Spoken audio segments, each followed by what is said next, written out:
Thank you. Madam Boylan for 2 minutes. Thank you, Chair. Almost 5 long years have passed since the Commission initially tabled this hugely significant proposal on national opt-outs for GMO cultivation.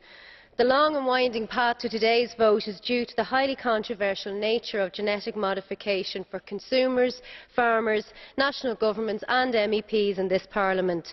And consistent polls show that citizens across the European Union continue to be wary of GM, and a wariness that biotech companies casually dismiss as lack of understanding.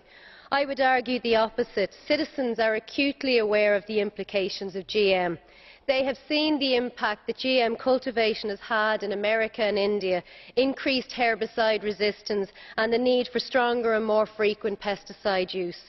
The ups and downs of this legislation have, unfortunately, I believe, ended in a disappointing note.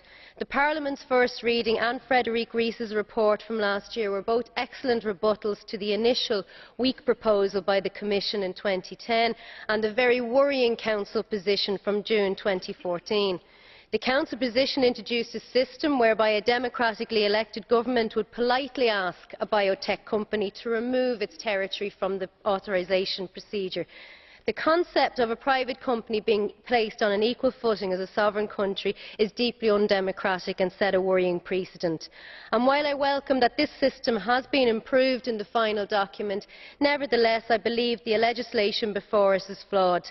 The Parliament wanted to ensure that Member States would be able to use justifications for opting out based on environmental and health grounds additional to those examined in the European risk assessment.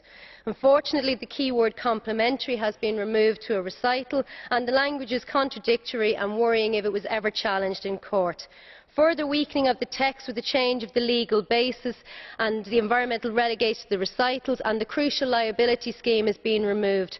For countries such as Ireland, whose agriculture sector is vital, it is essential that opting out is definitive, and in order for me to vote in favour of this report, I believe opting out had to be absolutely legally watertight, and I do not believe this legislation is.